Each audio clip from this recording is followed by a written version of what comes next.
Artificial intelligence, the future is now. Yeah, we're already seeing it integrated into everyday life. Companies are using AI to prepare and serve our food. AI is also being used in robots, kind of like sci-fi movies. But as AI rapidly becomes more established, so are its applications. The Weather Authority meteorologist Juliana Mejia shares how AI is becoming a key player in weather forecasting.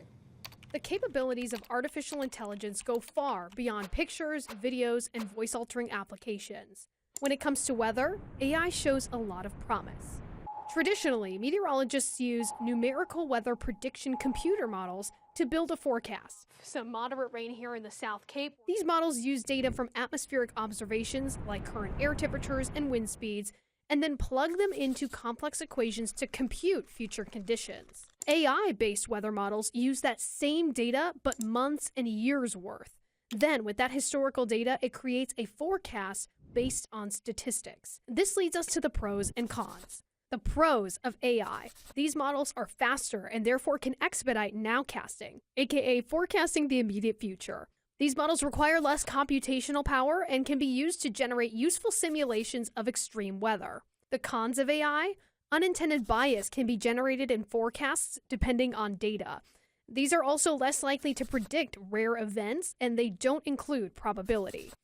AI machines can only analyze the data they are provided. Dr. Amy McGovern from the University of Oklahoma explains how bias can therefore be unintentionally created in AI-based models. If you were training a system on the radar data to help you be a tornado predictor, right? And let's say it was some sort of personalized tornado prediction system and it was on your phone, but you didn't realize that it required like the super low level radar coverage. There are parts in the United States that get tornadoes, particularly in the Southeast, that have not got great areas of coverage.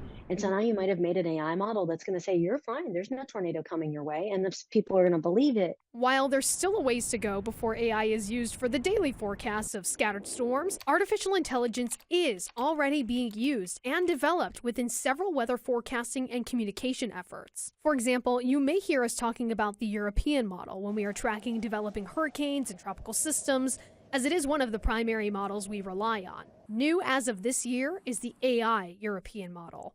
Jamie Rome with the National Hurricane Center considers artificial intelligence a component of the agency's track forecasting technique. We're using it to help the forecasters sift through this rapid expansion of data because there's so much information now that they don't have time to get through it all. The AI kind of helps them highlight where to focus.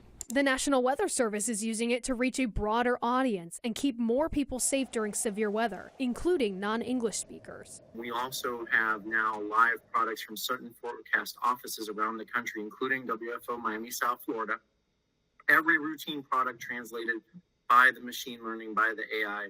We've quality controlled it over 3 separate hurricane seasons, and we've been able to produce a product with it that we feel is reliable enough to use publicly. We are still in the very early stages of integrating AI into weather forecasting and communication, but it has already begun to prove itself immensely useful and shows great promise for the future of weather prediction and weather communication.